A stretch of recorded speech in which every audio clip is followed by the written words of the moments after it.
Now let us go on to the next lesson of this unit, Quest for a Theory of Everything. Stephen Hawking എന്ന് പറയുന്ന വളരെ famous ആയിട്ടുള്ള ഈ ഒരു ഇടയ്ക്കാണ് നമ്മളെ വിട്ട് അദ്ദേഹം പോയത്.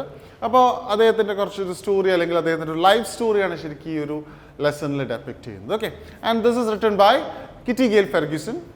സയൻസ് റൈറ്റർ, ലെക്ചററാണ്, പ്രൊഫഷണൽ മ്യൂസീഷ്യൻ ആയിരുന്നു. ഓക്കെ, അപ്പോൾ അദ്ദേഹത്തിൻ്റെ സ്റ്റീഫൻ ഹോക്കിങ്ങിൻ്റെ ലൈഫ് സ്റ്റോറിയാണ് നമ്മൾക്ക് ശരിക്കും ഈ ഒരു ചാപ്റ്ററിൽ വളരെ നന്നായിട്ട് തന്നെ ഡീറ്റെയിൽ ആയിട്ട് ഡിസ്കസ് ചെയ്യുന്നുണ്ട്. കുറച്ച് ലെങ്തിയാണ് ചാപ്റ്റർ. അപ്പോൾ ഒരു പ്രാവശ്യമൊക്കെ വായിച്ചാൽ മതി കേട്ടോ, അതിനുള്ള സമയമുള്ളൂ. അപ്പോൾ ഒരു പ്രാവശ്യമൊക്കെ വായിച്ചിട്ട് എസെൻസ് മനസ്സിലാക്കി എടുക്കുക. ബാക്കി ഈ ഒരു സമ്മറിയിൽ നിന്ന് നിങ്ങൾക്ക് കിട്ടും. ആൻഡ് കുറച്ച് ഗ്രാമാറ്റിക്കൽ പോർഷൻസ് ഉണ്ട് ഈ ഒരു ചാപ്റ്ററിൽ. അതുപോലെ തന്നെ കുറച്ചധികം എക്സാമിനേഷൻ റിലവൻ്റ് ആയിട്ടുള്ള ക്വസ്റ്റ്യൻസ് ഉണ്ട്. അപ്പോൾ നമുക്ക് directly without wasting any time let's directly move on to the summary of this lesson.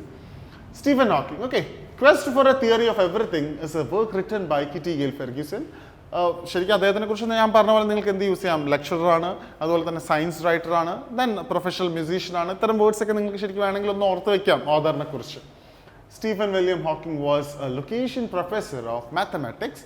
He was born on 8th Jan 1942 in Oxford. His parents were Frank and Isabel Hawking. He was not a person with exceptional qualities or abilities, but a very hard-working person. ഒട്ടും ഞാൻ explain ചെയ്യാൻ പാകത്തിനൊന്നും തന്നെ വളരെ ടഫായിട്ടുള്ള കാര്യങ്ങളൊന്നുമില്ല അല്ലേ. അദ്ദേഹം വളരെ ചെറുപ്പത്തിലൊക്കെ was not a person with exceptional qualities or abilities. എടുത്ത് പറയത്തക്ക രീതിയിലുള്ള വളരെ സൂപ്പർബ് എന്നുള്ള രീതിയിലുള്ള ഒരു എബിലിറ്റിയും അദ്ദേഹത്തിന് ചെറുപ്പത്തിലൊന്നും ഉണ്ടായിരുന്നില്ല.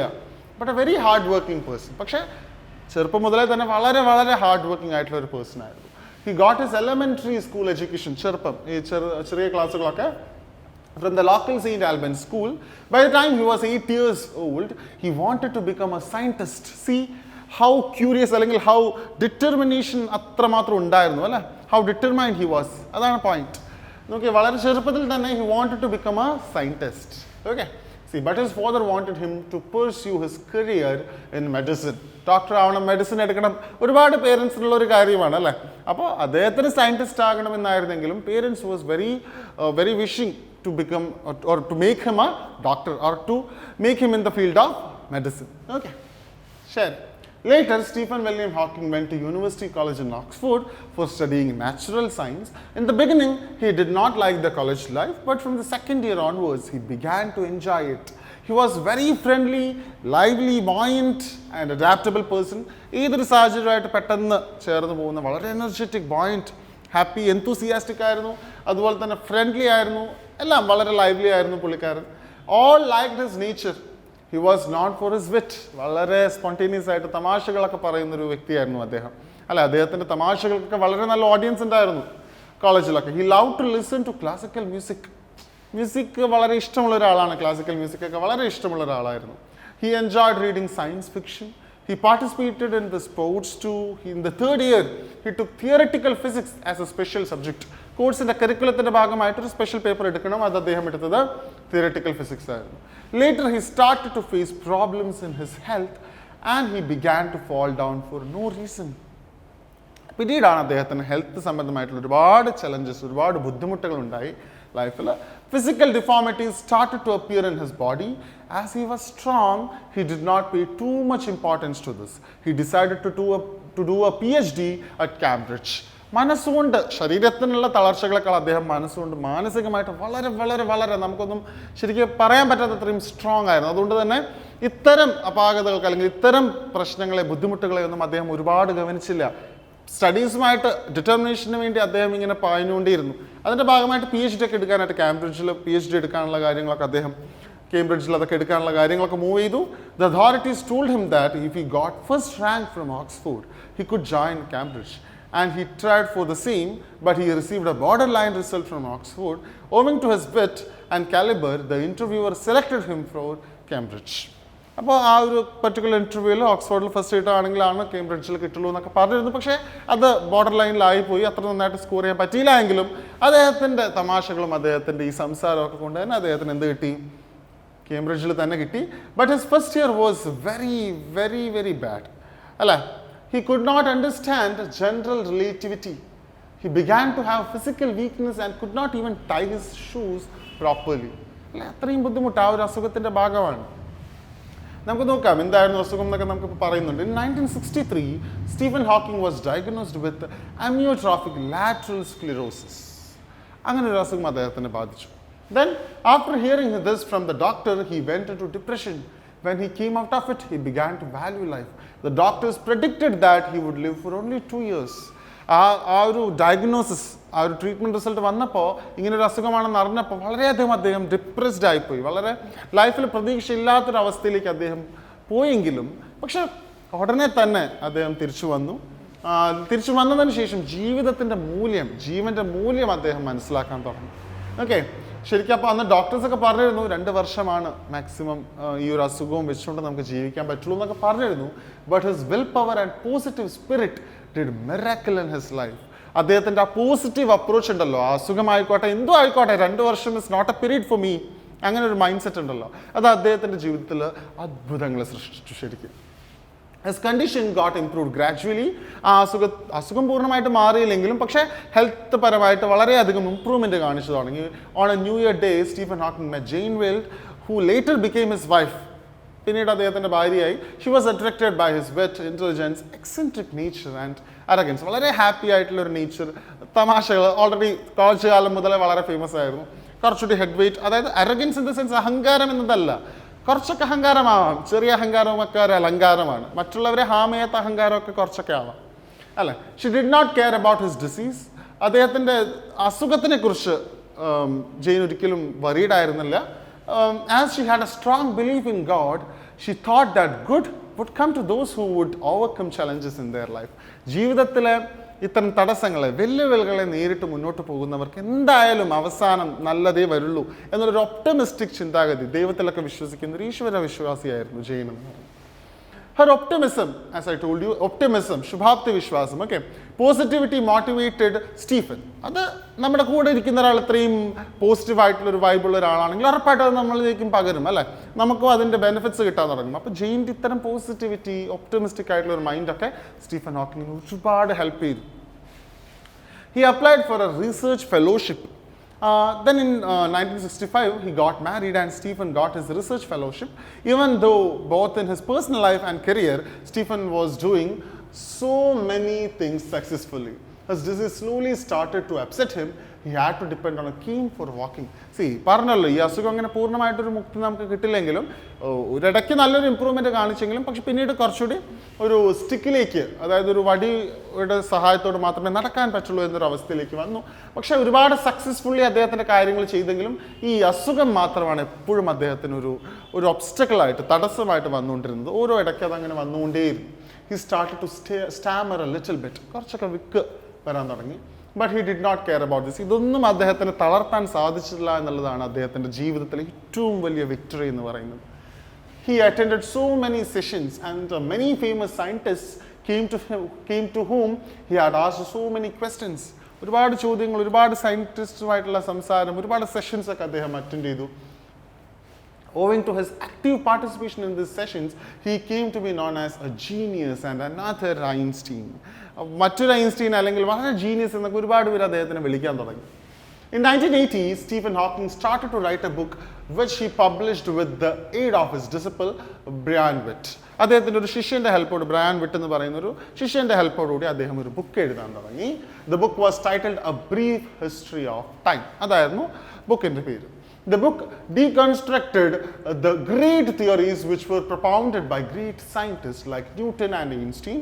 In 2005, he revised the book and published an abridged one which inculcated the latest scientific developments.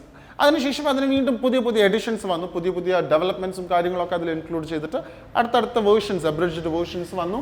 In 1984, Stephen Hawking went for a trip to Switzerland. He caught pneumonia from Switzerland. ഈ അസുഖങ്ങൾ വീണ്ടും അദ്ദേഹത്തിന് ഒരുപാട് ബുദ്ധിമുട്ടുകൾ സൃഷ്ടിച്ചുകൊണ്ടിരുന്നു. അതിന് പുറമെ ഒരു വിസിറ്റിന് പോയപ്പോൾ അവിടെ വെച്ച് ന്യൂമോണിയ ബാധിച്ചു. The doctors saved his life by doing a tracheotomy operation in which they removed his windpipe permanently.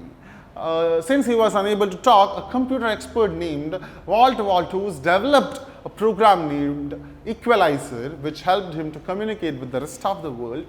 Stephen could overcome all the hurdles by his hard work, willpower and immense faith. See, അവസാനം അദ്ദേഹത്തിൻ്റെ win pipe വരെ മാറ്റേണ്ടി വന്നു, സംസാരിക്കാൻ പറ്റാത്തൊരവസ്ഥ വന്നു.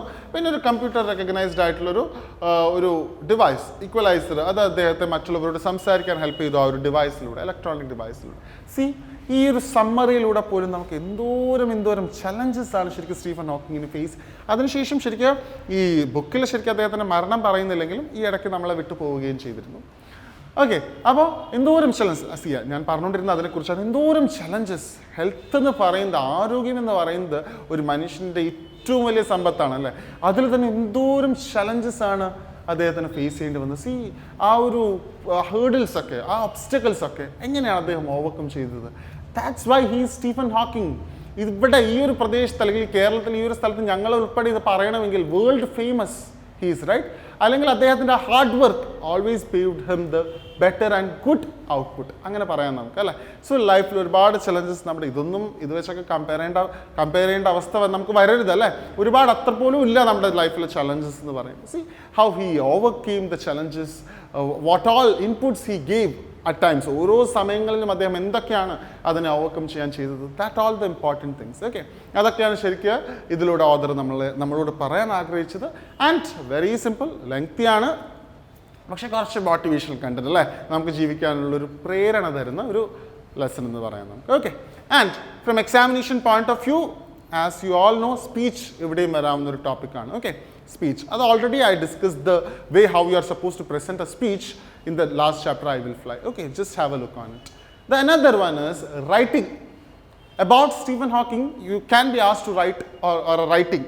ഒരു paragraph right ചെയ്യാൻ നിങ്ങളോട് ചോദിക്കാം അല്ലേ. ഇൻ അബൌട്ട് 200 വേർഡ്സ് 150 വേർഡ്സ് അങ്ങനെ ഒരു പാരഗ്രാഫ് പോലെ, ഒരു റൈറ്റിംഗ് പോലെ, ഒരു എസ്സേ പോലെ നിങ്ങളോട് ചോദിക്കാം about Stephen Hawking. And very important, അതെങ്ങനെ എഴുതണം, അതിനൊരു ടൈറ്റിൽ കൊടുക്കാം, അല്ലെങ്കിൽ ഡയറക്റ്റ് പാരഗ്രാഫായിട്ട് സ്പ്ലിറ്റ് ചെയ്യാം നിങ്ങൾക്ക് കാര്യങ്ങളൊക്കെ. എസെൻസ് ആണ് കേട്ടോ, ഒരുപാട് ബ്ലഫ് ചെയ്ത് എഴുതരുത്, റിപ്പീറ്റഡ് ആവരുത് സെൻറ്റൻസുകളൊക്കെ. അങ്ങനെയാണ് ഒരു റൈറ്റിംഗ് ശരിക്കും നമ്മൾ ഒരു 2 to 3 പാരഗ്രാഫ്സ്, അല്ലെങ്കിൽ ചിലരൊക്കെ 1 പാരഗ്രാഫിൽ ഒതുക്കുന്നവരുണ്ട്. Depends on the marks, 4 marks 6 marks അങ്ങനെയൊക്കെ നിങ്ങൾക്ക് ശരിക്കും ആ ആൻസറിൻ്റെ ആ ഒരു സൈസ് നിങ്ങൾക്ക് എടുക്കാവുന്നതേ ഉള്ളൂ. The second important question is interview. Already ഞാൻ സ്പീച്ച് പറഞ്ഞു, പിന്നെയാണ് ഞാൻ ഡിസ്കസ് ചെയ്ത ഈ റൈറ്റിംഗ്. Then comes interview. ഉറപ്പായിട്ടും എക്സാമിന് ചോദിക്കാം കേട്ടോ. സ്റ്റീഫൻ ഹോക്കിങ്ങിനെ ഇൻ്റർവ്യൂ ചെയ്യുന്ന ഒരു കേസ് നിങ്ങളോട് വേണമെങ്കിൽ ഒരു ഇമാജിനറി ആയിട്ട് ചോദിക്കാം, അല്ലെങ്കിൽ വേറെ ഏതെങ്കിലും പെർട്ടിക്കുലർ ഫേമസ് ആയിട്ടുള്ള ഒരു person, he or she can be A film star, അല്ലെങ്കിൽ പൊളിറ്റീഷ്യൻ ആവാം, ഒരു IAS ഓഫീസർ ആവാം, എനിബഡി, അല്ലെങ്കിൽ ലൈഫിൽ ഏതെങ്കിലും ഒരു സെക്ടറിൽ വളരെ സക്സസ്ഫുൾ ആയിട്ട് നിൽക്കുന്ന ഒരാളെ ഇൻ്റർവ്യൂ ചെയ്യാൻ നിങ്ങളോട് ചോദിക്കാം ശരിക്കും. ഓക്കെ, അപ്പോൾ അതിന് നിങ്ങൾ ക്വസ്റ്റ്യൻ ആൻഡ് ആൻസർ, അതാണ് ഒരു റൺ എന്ന് പറയുന്നത് അല്ലേ. ഒരു ക്വസ്റ്റ്യൻ, ഒരു ആൻസർ, ഒരു ഇൻ്റർവ്യൂവർ, ഇൻ്റർവ്യൂവി അല്ലേ, 2 പേര്. അപ്പോൾ ഇൻ്റർവ്യൂ ചെയ്യുന്ന ഒരാളും ആരെയാണ് ഇൻ്റർവ്യൂ ചെയ്യുന്നത് എന്നുള്ളത്. ഒരു ക്വസ്റ്റ്യൻ ആൻഡ് ആൻസർ, അതാണ് ഒരു പെയർ എന്ന് പറയുന്നത്, ഒരു റൺ എന്ന് പറയുന്നത്. അങ്ങനെ ഒരു 5 to 6 റൺസ് എപ്പോഴും വേണം. ഈ hi, hello, how are you അത്തരമൊന്നും റണ്ണായിട്ട് കൗണ്ട് ചെയ്യാൻ പറ്റില്ല. അതൊക്കെ നോർമൽ സല്യൂട്ടേഷൻസ് ആണ്. How you are starting an interview, അത് അത്രയേ ഉള്ളൂ. Then the important thing is how you are maintaining the dialogues, how you are asking questions, what all things you are added to your question. അതൊക്കെയാണ് ശരിക്കും important ആയിട്ട് വരുന്നത്. Okay, അപ്പോൾ അത്തരം runs നിങ്ങൾക്ക് കൂട്ടാൻ പറ്റും, കാര്യങ്ങളൊക്കെ മനസ്സിലാക്കാൻ പറ്റും. എന്നാലും നിങ്ങൾക്ക് ആ ആൻസറിൻ്റെ ആ ഒരു ലെങ്ത്ത് നിങ്ങൾക്ക് കൺസിഡർ ചെയ്യാൻ പറ്റുള്ളൂ. ഓക്കെ, അപ്പോൾ 5 to 6 depends on the marks, exclusively depends on the marks. നിങ്ങൾക്കത് മോൾഡ് ചെയ്തെടുക്കാൻ പറ്റും. നല്ല ക്വസ്റ്റ്യൻസ് ആയിരിക്കണം ചോദിക്കേണ്ടത്. ഇപ്പോൾ സ്റ്റീഫൻ ഹോക്കിങ്ങിനെ സംബന്ധിച്ചൊക്കെ ആണെങ്കിൽ എങ്ങനെയാണ് ഇത്തരം തടസ്സങ്ങളൊക്കെ ഓവർകം ചെയ്തത്. എവിടെയെങ്കിലും ലൈഫിലൊരു ഡൗൺ ആയിട്ടുള്ളൊരു മൊമെൻറ്റ്, ഒരു ഡിപ്രസ്ഡ് ആയിട്ടുള്ള സ്റ്റേറ്റ് ഒക്കെ ഉണ്ടായിരുന്നല്ലോ ആ ഡയഗ്നോസിസ് ഒക്കെ, ആ അസുഖമൊക്കെ അറിഞ്ഞ സമയം. അത് ഓവർകം ചെയ്യാൻ എന്തൊക്കെയാണ് ഫാക്ടർ, ലൈഫിൽ ഇത്തരം സിറ്റുവേഷൻസിനെ എങ്ങനെ ഹാൻഡിൽ ചെയ്യണം, എപ്പോഴും എന്തായിരുന്നു ആ ഡിറ്റർമിനേഷനിൽ നിന്ന് മാറാതിരുന്ന ആ ഒരു പോസിറ്റീവ് ഫാക്ടർ എന്തായിരുന്നു, അങ്ങനത്തെ. You also know that wife was A positive factor, അല്ലെങ്കിൽ അദ്ദേഹത്തിൻ്റെ determination was another factor. So ഇതൊക്കെ തന്നെ നിങ്ങൾക്ക് ആൻസർ ആയിട്ട് അറിയാൻ പറ്റുമല്ലോ, നിങ്ങൾക്ക് കൊടുക്കാൻ പറ്റും. C you are self as writing both the question and answer. അപ്പോൾ അങ്ങനെ ഒരു കണക്ഷൻ നിങ്ങൾക്ക് ഉണ്ടാക്കാൻ പറ്റണം. ആൻഡ് ഡിപ്പെൻസ്, ഇപ്പോൾ എക്സ്ക്ലൂസീവ്ലി ഇപ്പോൾ ഒരു ഫിലിം സ്റ്റാർ ആണെങ്കിൽ അദ്ദേഹത്തിൻ്റെ film experience, debut movie, first movie എങ്ങനെയായിരുന്നു, how was the way your ആ ചാൻസുകളൊക്കെ ചോദിച്ച സമയം എങ്ങനെയായിരുന്നു, ആ ഒരു ഡിഫിക്കൽട്ട് ടൈം എങ്ങനെ ക്രോസ് ചെയ്തു, അല്ലെങ്കിൽ ഏതെങ്കിലും ഒരു അവാർഡ് വിന്നർ ആയിരിക്കാം, what is the input or the hard work you made to that particular award, അങ്ങനത്തെ കാര്യങ്ങൾ ചോദിക്കാം. അത്തരം കാര്യങ്ങൾ. ഇപ്പോൾ ഒരു സ്പോർട്സ് പേഴ്സൺ ആണെങ്കിൽ അങ്ങനെ, അല്ലെങ്കിൽ ഒരു IAS ഓഫീസർ ആണെങ്കിൽ എങ്ങനെയാണ് the time you manage, how you manage your time, അല്ലെങ്കിൽ what is the most important factor we are supposed to look on when we are going for this kind of civil service courses. അത്തരം questions you can add on. So അങ്ങനെ ഒരു 2-3 interviews നിങ്ങൾ just ഒന്ന് വായിച്ചാൽ നിങ്ങൾക്ക് മനസ്സിലാവും. Normal ഇതൊരു television interview അല്ലെങ്കിൽ ഒരു സോഷ്യൽ മീഡിയയിൽ വരുന്നൊരു ഇൻ്റർവ്യൂ പോലെ അല്ല. റൈറ്റ്, ഇതൊരു അക്കാഡമിക് ലേണിംഗ് പോയിന്റ് ഓഫ് വ്യൂവിൽ വളരെ ഒഫീഷ്യലായിട്ട് നിങ്ങൾ അങ്ങോട്ടും ഇങ്ങോട്ടും ചോദ്യവും ഉത്തരം മാത്രം പറയുന്ന രീതിയായിരിക്കും. അവിടെ മറ്റ് എക്സ്ട്രാ കാര്യങ്ങളൊന്നുമില്ല. ഓക്കെ, ദെൻ അത് ഇതുപോലെ തന്നെ അപ്പോൾ സ്പീച്ചായി, ഇൻ്റർവ്യൂ ആയി, ദെൻ കംസ് ദ റൈറ്റിംഗ് ഞാൻ ഓൾറെഡി പറഞ്ഞല്ലോ വളരെ വളരെ ഇമ്പോർട്ടൻ്റ് ആണ്. Profile very important. ഓക്കെ, അപ്പോൾ പ്രൊഫൈൽ ഞാൻ ഓൾറെഡി ഡിസ്കസ് ചെയ്ത് കഴിഞ്ഞ പോലെ ക്വസ്റ്റ്യൻ സ്റ്റീഫൻ ഹോക്കിങ്ങിൻ്റെ ശരിക്കും പ്രൊഫൈലൊക്കെ എക്സാമിന് ചോദിക്കാൻ ചാൻസ് ഉള്ളൊരു ടോപ്പിക്കാണ്. അപ്പോൾ എങ്ങനെയാണ്, എവിടെയാണ് ജനനം, അത്തരം കാര്യങ്ങളിൽ തുടങ്ങാം. അവാർഡ്സിനെ കുറിച്ച്, വർക്ക്സിനെ കുറിച്ച്, അദ്ദേഹത്തിൻ്റെ നോട്ടബിൾ ആയിട്ടുള്ള കാര്യങ്ങളെക്കുറിച്ചൊക്കെ ക്വസ്റ്റ്യൻ തന്നിട്ടുണ്ടാവും. And always make sure that you are including all the points that is given in the question. And my humble request, don't add anything else. If you are 100% sure about the point, then you add. It's all up to you. But if you are not knowing, or if you don't know anything, and just to increase the size of the answer, don't please add anything. Because അത് നമ്മൾ ഉദ്ദേശിച്ചത് length കൂട്ടാനാണെങ്കിലും if it is a wrong thing, that will affect your marks. Why so? അല്ലെങ്കിൽ why we are doing that? It's not needed. Okay. So profile is also an important factor. So 4 things, right? Speech, profile, interview. Interview is very important. Writing is also important. And ഇത് ഈ ലെസണിൽ നിന്ന് തന്നെ വരുന്നതാവാം, അല്ലാന്നാണെങ്കിൽ ഒരു outside topic ആവാം. Okay, അതിനെക്കുറിച്ചാവാം ചിലപ്പോൾ interview. ഞാൻ പറഞ്ഞല്ലോ, ഇപ്പോൾ വേറെ ഏതെങ്കിലും ആളെ ഇൻ്റർവ്യൂ ചെയ്യാനാണെങ്കിൽ that is not this connected to this unit. Interview എന്ന് പറയുന്ന topic is only related. Okay, then അതുപോലെ തന്നെ റൈറ്റിംഗ് വേറെ ഏതെങ്കിലും പെർട്ടിക്കുലർ ടോപ്പിക്കിനെ കുറിച്ചാവാം, എന്തുമാവാം. ഓക്കെ, സോ ചാപ്റ്റർ റിലേറ്റഡ് ആയിട്ടുള്ള കാര്യമാവാം, ഔട്ട്സൈഡ് ആവാം. Always make sure that you are at least one time you are completing this reading of this particular lesson from the textbook. Also the summary, Malayalam version ആവാം അല്ലെങ്കിൽ ഈ ഒരു version ആണെങ്കിലും okay.